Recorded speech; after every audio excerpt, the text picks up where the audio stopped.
on Fox. Good Day Chicago at 6 starts now. Now at 6, the conflict in the Middle East enters a 5th day. What President Trump is saying about attacks in the coming days. And why the FAA is discussing a reduction in flights at O'Hare. A tense few hours for dog owners as a van carrying multiple dogs was stolen in Chicago. Oh, what a scare there. Also, taking a live look outside this Wednesday morning. Some parts of the Chicago area waking up in a thick fog. I did see that this morning. Was among them. I wouldn't say thick, but it was definitely hanging over. Well, and I have a comment from Mike Kaplan here in a second. But thank you for joining us on this Wednesday. I'm Gabriela Primus. I'm Anthony Ponce. Why don't you offer your Mike, comments, because usually Mr. when it's a full moon, I'm able to see kind of like, oh, the sky's really lit up. Let me look up. Well, this morning, because of the fog, I didn't even think about looking up to the full moon. I did look up, and it was very interesting. I'm glad you bring this up. I could see the moon through the fog, even though, like, in front of my face, I could barely see anything when I left the house this morning. But I looked up, hey, there's the nearly full moon, but very, very thick fog, especially in Lake County. As I drove farther south, fog situation got a little bit better, but there's still a dense fog advisory in effect until 9 o'clock. It includes northern Cook, Lake DuPage, Kane, McHenry, and points west. Visibility will be improving pretty quickly here, and I think by 9 o'clock it is out of here. Temperatures today should get into the mid-40s with the help of a little bit of sunshine. It'll be mostly cloudy, but daylight hours are going to be dry. At night, maybe a different story for parts of the area. I'll explain coming up. Let's get our first check on the traffic situation. Gabriela, how we doing? Mike, we're looking okay here on that 6 o'clock. I almost said 5 o'clock. No, it is 6 o'clock right now. On the Dan Ryan, it is a little heavy, 25 minutes from 95th to the Byrne interchange. It's just because of some more stop and go traffic that's happening on the Bishop Ford there. Your normal spot on a Wednesday morning. 25 minutes on the Stevenson from 355 to DuSable Lakeshore Drive. We're calling it the same on the Eisenhower. 25 minutes on the Kennedy from O'Hare to downtown. Just a note for you, because I've been talking about this full closure that's expected overnight on I-55 at I-80. It was scheduled for Thursday and Friday this week. It has been postponed until next week, so you're going to have to deal with me talking about it a little bit more. I just wanted to give you that quick note. Anthony. All right, thank you, Gabby. Breaking overnight, at least 3 different vehicles were involved in a crash on I-90 early this morning. It happened on the Kennedy, right around the Kennedy and Nagel. Firefighters came on the scene to help out a fire, put out a fire in one of those vehicles. We are still working on getting more details on what led to that, but look at that scene. Awful. Okay, starting today, the FAA will hold meetings over the next few days to discuss a reduction in flights at O'Hare. Our Saquon joins us live at O'Hare with what this could mean for flyers. Say. Hey, good morning to you guys. Well, if things go the way the FAA is hoping for, flights here at O'Hare would be reduced just in time for summer. And I know what you're thinking. You're probably thinking that there's going to be more disruptions, but the FAA actually says this change could put flyers more at ease. Here's why. The FAA says major airlines have overbooked flights here at O'Hare, and it says cutting some of those flights could help reduce the number of delays and cancellations. The agency also says the current flight schedule could stress the safety systems here at the airport, including runways, terminals, and air traffic control. So let's take a look at that schedule for this summer. We are looking at about 3,080 flights a day on the busiest of days. That's about 400 more flights per day compared to last summer when they were operating 2,680 flights a day. Basically, the FAA thinks that's too many, and they want to find a happy medium by limiting daily operations to 100 hourly departures and arrivals. When you do the math, that does come out to about 2,800 flights a day. This ordeal, however, is causing some drama here as United and American Airlines have been battling it out for gate space. With O'Hare undergoing an expansion right now, both airlines are trying to add as many flights as possible to get more passengers and therefore get more gates. American Airlines sent a memo to team members blaming United for the issues. We've reached out to United for our response, but we have not yet heard back. What we don't know at this point is how this change could affect passengers who've already booked flights either in or out of O'Hare for the summer. But we do know the FAA is going to start asking these airlines today, this afternoon, to start reducing these flights and see if that could be an option here for the summer. We know these meetings are also expected to take at least a few days. Guys? All right, Say, thank you so much for that report. We'll catch up with you again in the 7 o'clock hour. Now to some news overseas. The U.S. says most of Iran's military sites have been knocked out as strikes continue, targeting missile systems and other facilities. The State Department also says a drone hit the grounds of the U.S. consulate in Dubai, but all personnel are accounted for there. The U.S. has closed some embassies in the region and is urging Americans to leave certain countries. President Trump defended the strikes yesterday and warned attacks on Iran will intensify in the coming days. But on Capitol Hill, some Democrats are questioning the administration's strategy and asking what the end game is. We were having negotiations with these lunatics, and it was my opinion that they were going to attack first. They were going to attack. If we didn't do it, they were going to attack first. I felt strongly about that. Is there a plan when the president says we'll bomb till we stop and then Iranians take over your government? That's a jump ball, is not a plan. Lawmakers are already talking about the possibility of a supplemental spending bill to pay for the operations. And the Pentagon has identified the names of the 4 U.S. Army reservists killed in the early hours of the war. Captain Cody Cork of Florida, Sergeant First Class Nicole Amore of Minnesota, Sergeant First Class Noah Tietjens of Nebraska, and 20-year-old Sergeant Declan Cody of Iowa. All 4 were killed when a drone hit a command center in Kuwait. The other service members have been killed. 2 other service members have been killed since the war began. And we are also following developing news out of South America. U.S. forces launched a new military operation targeting alleged narco-terrorists in Ecuador. U.S. Southern Command shared declassified video of preliminary ground operations, saying that it is working with the Ecuadorian government here. There is still no word on the outcome of this particular military action or any indication that it was approved by Congress. A man who went missing after being dropped off at O'Hare Airport is now safe and back home with his family. 23-year-old Elijah Horde went missing on Friday. His father dropped him off at O'Hare but never boarded his flight. He was heading back to France. Elijah's family says he suffers from schizophrenia. Details on where he was found have not been released. Cook County prosecutors have declined to throw out murder charges against the Chicago woman accused of killing her boyfriend in 2022. Attorneys for 36-year-old Kashia Golden argued that she acted in self-defense when she stabbed her then-boyfriend, Calvin Sidney, following an argument. Golden was 8 months pregnant at the time. Her attorneys say that Sidney attacked Golden following their baby shower. The Cook County State's Attorney's Office offered Golden a plea deal to a lesser charge of second-degree murder. This comes with 2 years probation and a felony conviction that would remain on her record. Women are 6 times more likely to be killed by an intimate partner than men.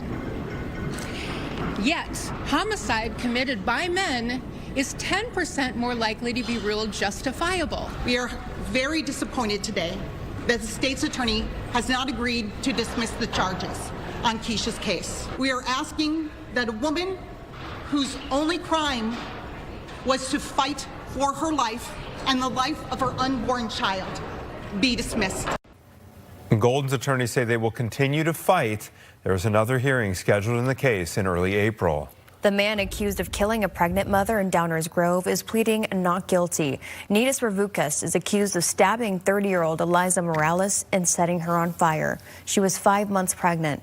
It stemmed from a sale on Facebook Marketplace. Governor Pritzker is facing new questions after former President Bill Clinton mentioned him during his deposition with House lawmakers last week as part of the Jeffrey Epstein investigation. Clinton said that he flew on Epstein's private jet to attend charity functions and that sometimes supporters and donors went with him. I think it was on one of these trips, I think, that I had my first trip for the man who's now the governor of Illinois, J.B. Pritzker, and his wife. They helped me get started. Clinton's former deputy chief of staff later clarified the former president was citing Pritzker as an example of someone who traveled to see the foundation's work, not as someone who actually flew on Epstein's plane. And here's Governor Pritzker responding. See, no. Let me be clear. First of all, President Clinton clearly was mistaken, and he corrected the mistake, to his credit. No, I had never met Jeffrey Epstein. I was never on Jeffrey Epstein's plane. I was never on any plane with Jeffrey Epstein or with Ghislaine Maxwell. Never met her. But you know who did? You know who palled around with both of them? Donald Trump did. Thomas Pritzker, the cousin of Governor J.B. Pritzker, recently resigned as executive chairman of Hyatt Hotels over his connection to Jeffrey Epstein was revealed in those files. Gabby? And I have to admit that I was following this story pretty closely. A stolen van carrying multiple dogs is recovered and a suspect is in custody. What a harrowing situation for all the dog owners. Brian is here in studio with the very latest. Brian. That van was stolen yesterday morning outside of a Lincoln Park pet salon with 8 dogs still inside. The driver of the van says that he went inside Animal Lovers Pet Salon to drop off the dog's belongings when the van was stolen. He said it happened in about 15 seconds.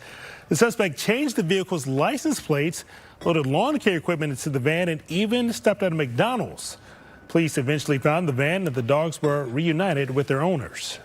It was the worst 3 hours I've had in a very long time. So this is the best news possible, that she's safe, everybody's safe. That's all that really matters. So yeah. Like 3 agonizing hours. I don't even know what time it is, but crazy, just crazy. I was very concerned that they would take the van use the van for another means and then get rid of the dogs. So the dogs actually don't have collars on. It would have been very hard to find them and very scary. So a really happy ending. Police said the van was found thanks in part to tips generated through social media. A 46-year-old man is now facing charges. Back over to you guys. And look at that embrace of that picture behind Brian. Poor thing. How scary, though. Oh, my gosh. Yeah, I might take my dog off, get a little bath. And your dog has been... I can't even imagine what that would have been like. Or for the owner of the business? Yeah. Oh, my goodness. Wow. All right. We have fog out there this morning. That's our main problem. There's no rain in the area. Temperatures will be held back a little bit, but boy, we've got the warmest weather of the year in the forecast. Wow. Okay. Not today, but just hang on a couple days. It's coming. Let's deal with the fog out there. First of all, getting kids to the bus stop. They may, need that foghorn out there. It will be foggy and chilly, 36 degrees here in the next hour or so. We're headed for the mid-40s this afternoon, and there will be some peaks of sunshine. Mainly cloudy at 3 o'clock, but still dry. No rain expected during daylight hours today. 37 at Midway and Morris, 32 at Woodstock, and in Waukegan, where the thickest fog is located, we've got 30. It's also 30 at Michigan City, 37 at Valparaiso and Merrillville, Rensselaer with 38 degrees. Dense fog advisory. Another 3 hours or so left of this. Northern Cook, DuPage, Kane, McHenry, Lake County. Then it will expire. The fog will go away. But I wouldn't be surprised to see that fog come back again late tonight into tomorrow morning. Visibility has dropped at O'Hare. It's under 1 mile now, 3/4 of a mile. But you see the lowest visibility across the northern tier of counties. That should continue to be the case over the next couple of hours. Rain downstate. Nothing in our area. Once this fog goes away, I think we will break out into at least a little bit of sunshine early today. Gabriella, Anthony. Thank you, Mike. All right, tense moments on Capitol Hill as Secretary of Homeland Security Kristi Noem was grilled by lawmakers over immigration enforcement tactics. We'll have the details right after this break.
Welcome back. A man who went missing after being dropped off at O'Hare Airport is now safe and back with his family. Thankfully, 23-year-old Elijah Horde went missing on Friday. His father dropped him off at O'Hare, but he never ended up boarding his flight. He was heading back to France. Details on where he was found have not yet been released.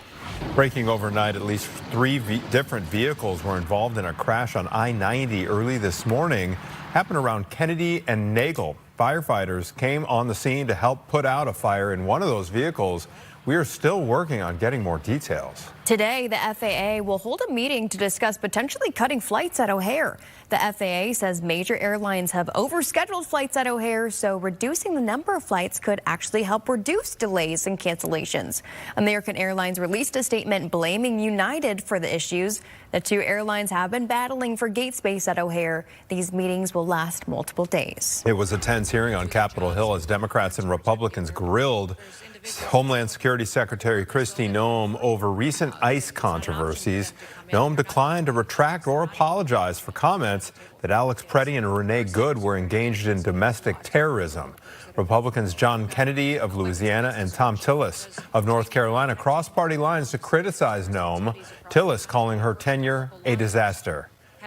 What we've seen is a disaster. Under your leadership, Ms. Noem, a disaster. What we've seen is innocent people getting detained that turn out are American citizens. I could talk about the culture that's been created here. Noem was also grilled about the shooting of a Chicago woman, Marimar Martinez, by an ICE agent. And they say she tried to ram into ICE cars. Martinez was even called a domestic terrorist. Wouldn't you agree that shooting Miramar Martinez on her way to donate clothing at her church, a United States citizen from Chicago, is wrong? Sir, I don't know the situation or the case. I'll look into it to ensure that all the procedures are followed properly. Two protesters also had to be removed from yesterday's hearing. Commerce Secretary Howard Lutnick will speak with lawmakers about his ties to Jeffrey Epstein. That's according to Axios. Lutnick's association to Jeffrey Epstein has been under growing scrutiny after he appeared in DOJ files and backtracked comments about when he cut ties with the sex offender. This will be a closed-door interview. It's expected to happen in the coming weeks.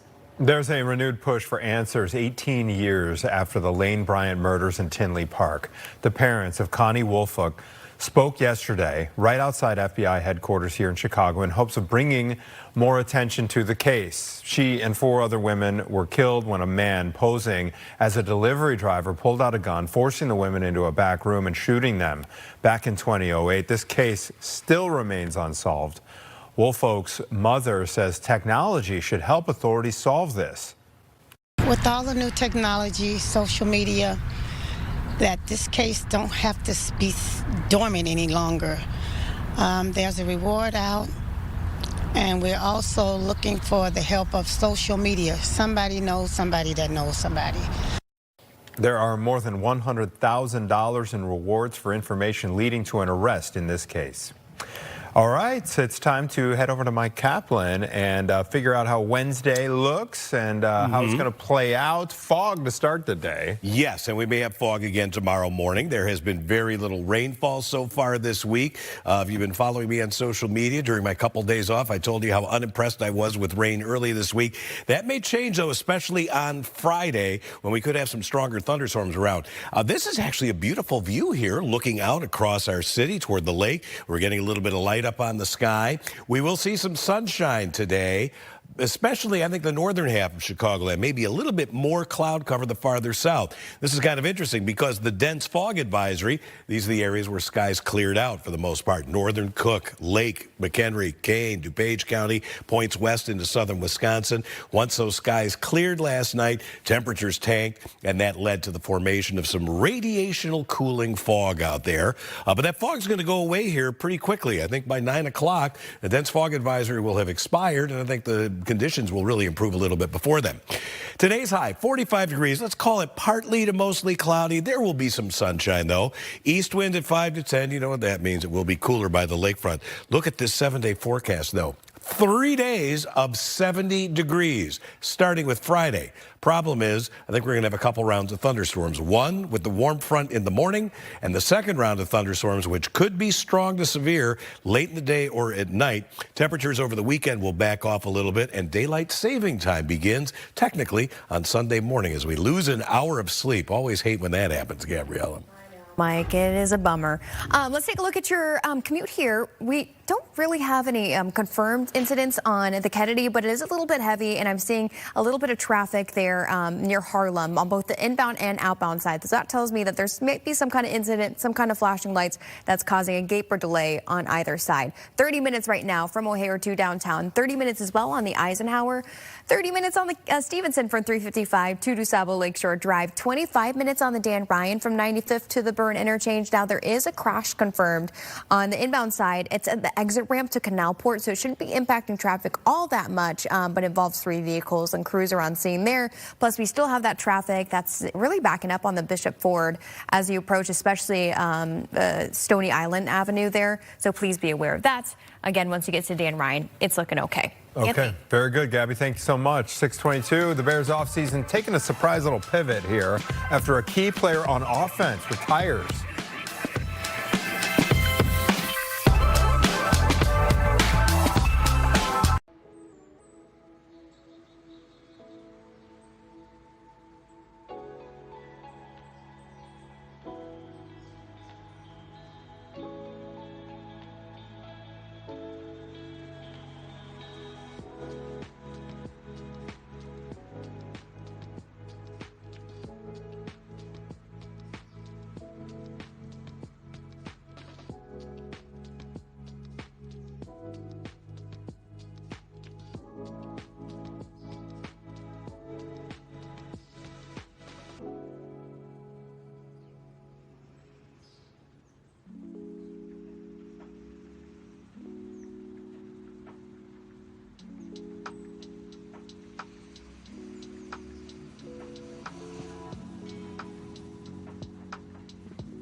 Oversight Illinois needs.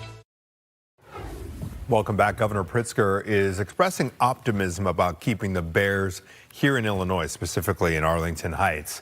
The mega projects bill was approved by a House committee last week, but lawmakers then left Springfield and won't return until March 18th.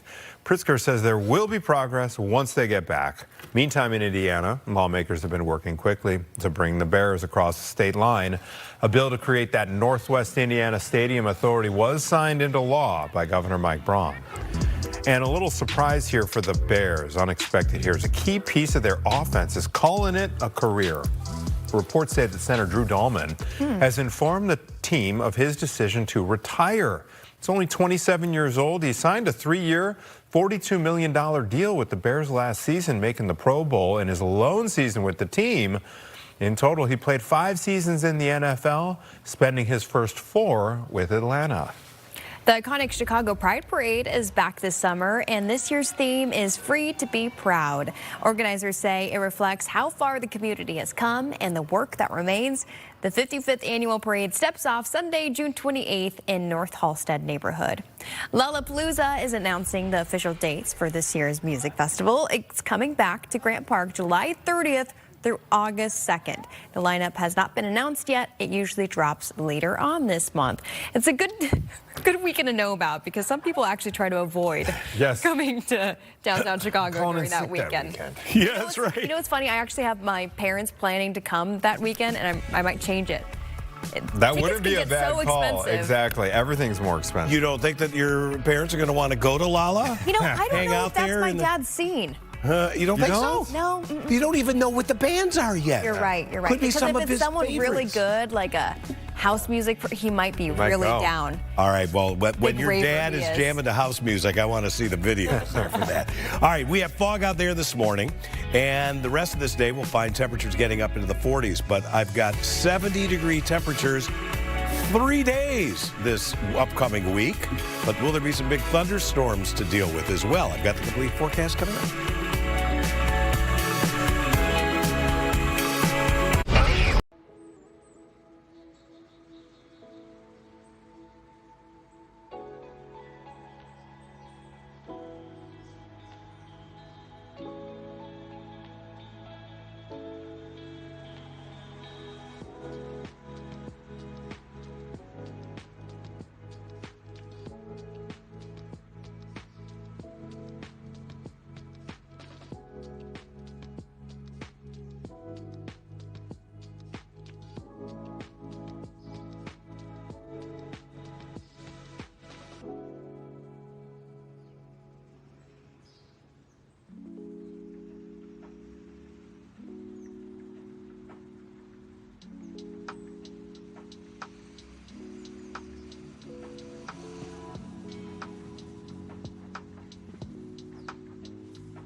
Welcome back. 6:30 on your Wednesday morning. We appreciate you joining us. Here's some of the stories that we're following this morning. The conflict in the Middle East enters a 5th day.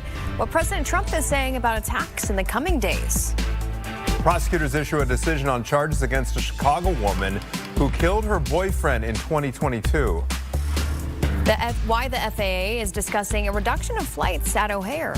We'll get to those stories in just a moment, but first let's check in with Mike. That is a cool shot because you can't really tell where the sky ends and the sea begins. All kind of bleeding together, isn't it there? Yeah. We do have some fog out there, and the dense fog advisory will be in effect for parts of Chicagoland for another 2.5 hours or so. Let me cue up the map here, and you can see the areas under that dense fog advisory. Not for everybody, but northern Cook County, DuPage County, Kane County, McHenry, Lake County, southern Wisconsin. This is where that dense fog has been most problematic. Visibility is at times less than a quarter mile, particularly far north. Waukegan's airport kind of all morning long has been very, very low.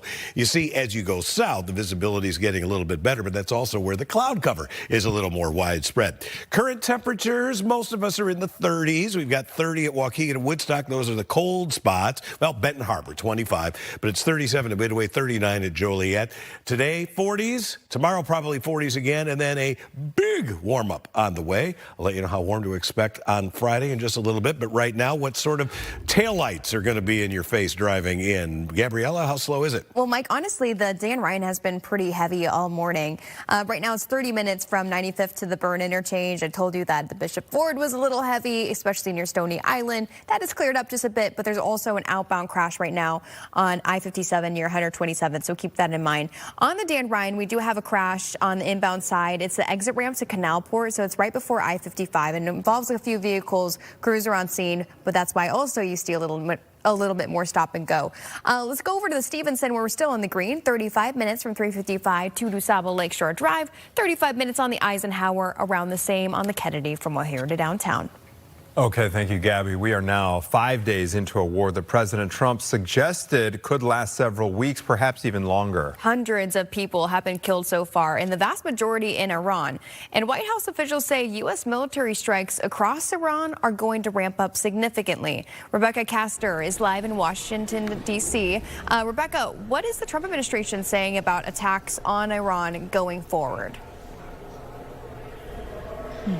So, Gabriella, as you said, U.S. officials say the strikes on Iran are about to get worse. Secretary of State Marco Rubio told us yesterday the intensity of the attacks by the U.S. and Israel are going to ramp up over the next several hours and days.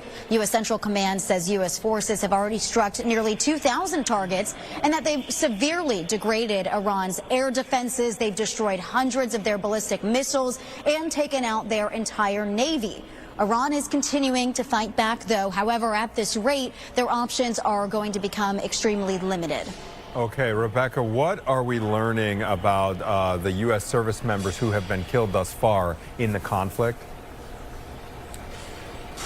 Yes. So yesterday, the Pentagon identified 4 of the service members killed so far. I believe we have pictures of them. Their names are Captain Cody Cork, Sergeant First Class Nicole Amor, Sergeant First Class Noah Teachin, and Sergeant Declan Cody, who is just 20 years old. We thank them for their service. They were assigned to an Army Reserve unit out of Iowa and were killed on Sunday in Kuwait when a projectile made it through air defenses in an attack that the Pentagon says came without warning. 2 other soldiers killed as part of Operation Epic Fury have not yet been identified. We're thinking about their families for sure. Thank you for sharing their names. Rebecca, also, what is the State Department doing for Americans who are stuck right now in that region? Yeah, we're seeing this impact thousands of Americans abroad. So yesterday, the State Department officially announced it's organizing military and charter flights to help people who are stranded in the Middle East. We know this is happening as we speak right now. These are some of the most sensitive and high-risk operations the State Department conducts, so it's not able to share specific details of these evacuations so far. But they tell us they've been in touch with nearly 3,000 Americans, so a stunning number of people impacted by this. All right, Rebecca Castor live from the U.S. Capitol. Thank you so much for your time. In 6:35, we have some breaking news from overnight. 1 person has been killed in a crash on I-90. So Illinois State Police say 3 cars went off the highway near Natoma Avenue and hit a pole. The cars then caught fire. Police say 1 person died on the scene, but haven't said how badly anyone else was hurt. The investigation is the cause is under investigation. Today, the FAA will hold a meeting to discuss potentially cutting down on the number of flights in and out of O'Hare. The FAA says major airlines have overscheduled flights at that airport, so reducing the number could help reduce delays and cancellations. A note to employees from American Airlines was released, and it blames United for this issue. The two airlines have been battling for gate space at O'Hare. These meetings will last a couple days, and we have reached out to United for a response. A man who went missing after being dropped off at O'Hare Airport is now safe and back home with his family. 23-year-old Elijah Horde went missing on Friday. His father dropped him off at O'Hare, but he never ended up boarding his flight. He was heading back to France. Elijah's family says he suffers from schizophrenia. Details on where he was found have not been released. Cook County prosecutors have declined to throw out murder charges against a Chicago woman who's accused of killing her boyfriend in 2022. Attorneys for 36-year-old Keisha Golden argued that she acted in self-defense when she fatally stabbed her then-boyfriend, Calvin Sidney, following an argument. Golden was 8 months pregnant at the time. Her attorneys say that Sidney attacked her right after their baby shower. The Cook County State's Attorney's Office offered Golden a plea deal to a lesser charge of second-degree murder. That charge would come with 2 years probation and a felony conviction that would remain on her record. Women are 6 times more likely to be killed by an intimate partner than men. Yet, homicide committed by men is 10% more likely to be ruled justifiable. We are very disappointed today that the state's attorney has not agreed to dismiss the charges on Keisha's case. We are asking that a woman whose only crime was to fight for her life and the life of her unborn child be dismissed. Golden's attorneys say they will continue to fight. There is another hearing scheduled in her case in early April.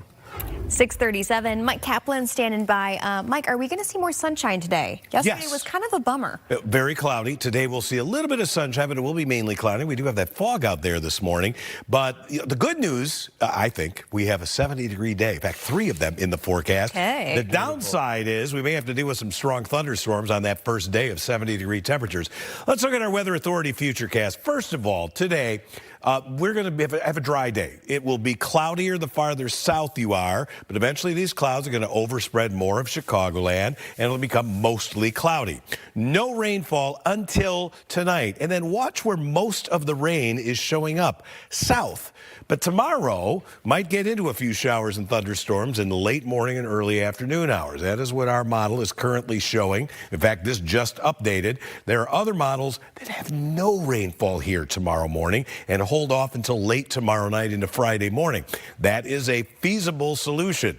What I am really confident of is a significant warm-up on the way Friday that will arrive with a warm front and some scattered showers and thunderstorms in the morning. Then in the afternoon, sunshine, temperatures getting up to 70 degrees for the first time this year. But in the late afternoon and evening hours, that's when another line of thunderstorms will come through here, and some of those could be strong. Today, areas of fog early will hit 45 degrees, but it will be a little cooler at the lakefront. East winds at 5 to 10. The reason for that, Gabrielle, Anthony? All right. Thank you very much, Mike. Appreciate it. There is a renewed push for answers 18 years after the Lane Bryant murders in Tinley Park. We'll hear from the mother of one of the victims coming up.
It was a tense hearing on Capitol Hill as Democrats and Republicans grilled Secretary of Homeland Security Kristi Noem over the recent ICE controversies. She declined to retract or apologize for comments she made that Alex Preddy and Renee Good were engaged in domestic terrorism.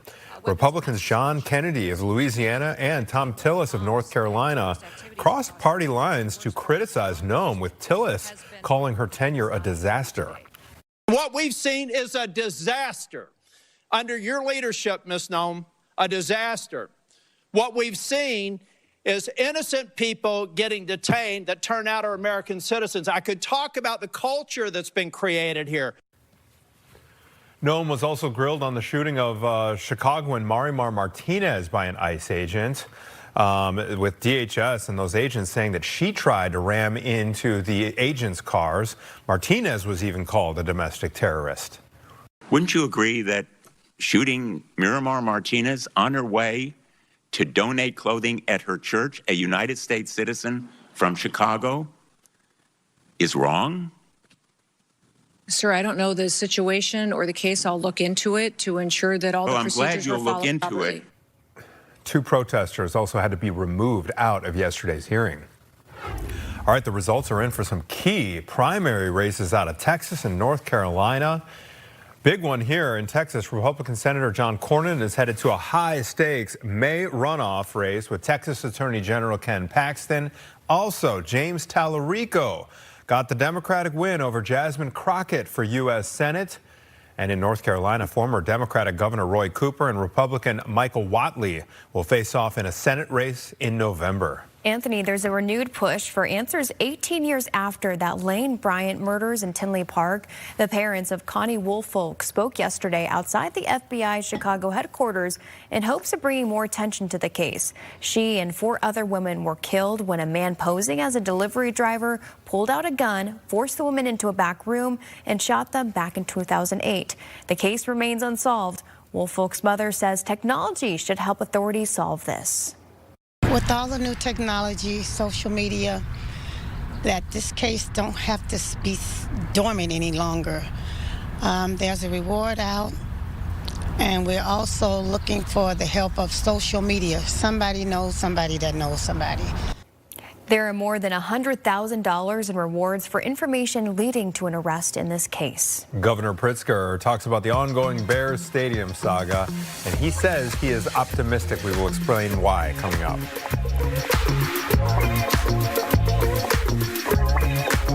Weather.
Local Chicago.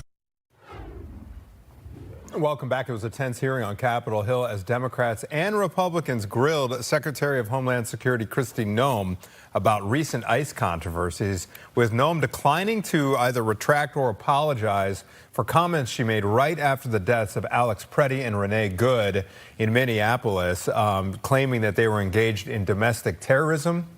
Republicans John Kennedy of Louisiana and Thom Tillis of North Carolina, they both crossed party lines to criticize Noem, with Tillis calling Noem's tenure a disaster. We'll get to that clip a little bit later in the newscast. Yeah, let's go over to some of our top headlines this morning as well. And you know what? Mike Kaplan is standing by. We're having a little bit of trouble with where we are in our rundown. Mike, you were saying, take a look at that sunrise.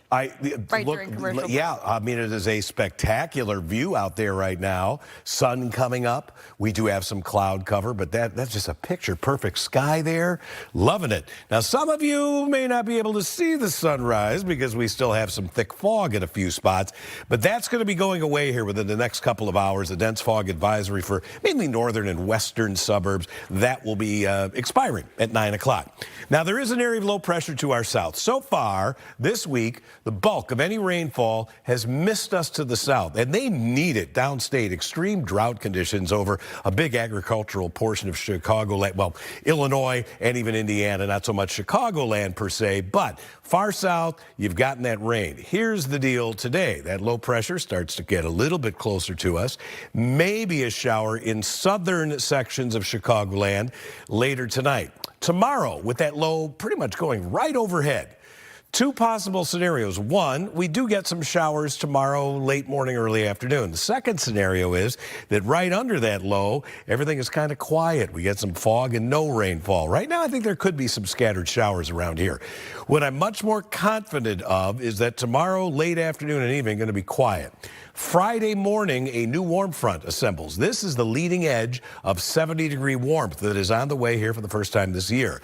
It will be accompanied by, in the morning, a round of showers and thunderstorms, which will impact at least part of the area.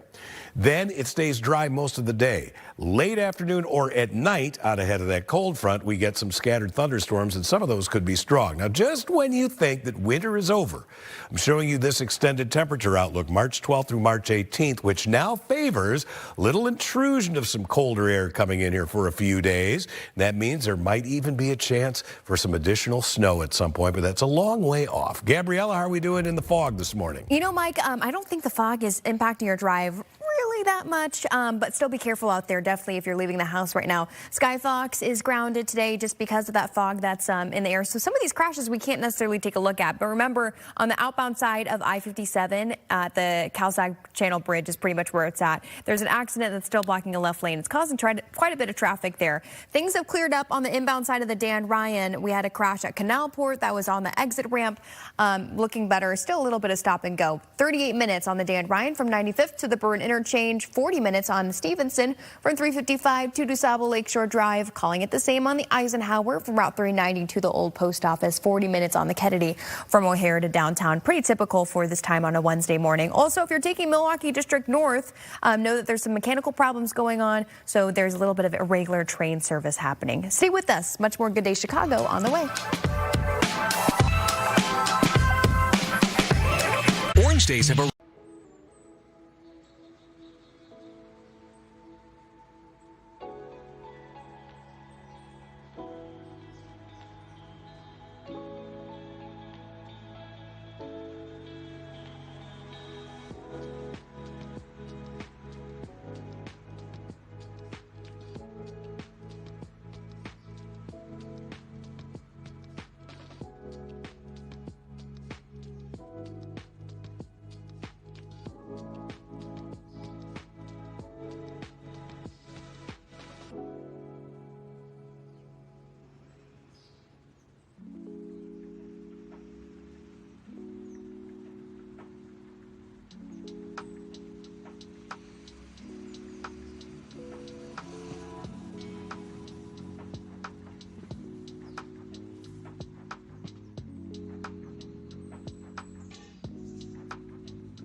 Only at Ashley's Orange Days. Governor Pritzker is expressing optimism about keeping the Bears in Illinois, specifically at the Arlington Heights location. The mega projects bill was approved by a House committee last week, but lawmakers then left Springfield. They won't get back until the 18th. Pritzker says there will be progress once that date comes around. Meantime, in Indiana, lawmakers have been working quickly to bring the Bears across the state line. That bill that creates a Northwest Indiana Stadium Authority was signed into law by Governor Mike Braun. And a surprise for the Bears, a key piece of their offense is calling it a career. Reports say that center Drew Dahlman has informed the team of his decision to retire. He's only 27 years old, and he had just signed a 3-year, $42 million deal with the Bears last season, and he made the Pro Bowl in his lone season with the team. He played 5 seasons in the NFL. He spent his first 4 with the Atlanta Falcons. The iconic Chicago Pride Parade is back this summer, and this year's theme is Free to be Proud. Organizers say it reflects how far the community has come and the work that remains. The 55th annual parade steps off Sunday, June 28th in the North Halstead neighborhood. All right, we got plenty more to get to as 7 o'clock comes up here on your Wednesday. Keep it right here. We'll be right back.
Welcome back. There's a recall for water jugs that were distributed right here in Illinois. The FDA says Valley Springs Artisan Gold was bottled under insanitary conditions. More than 650,000 of the jugs are now being recalled. This includes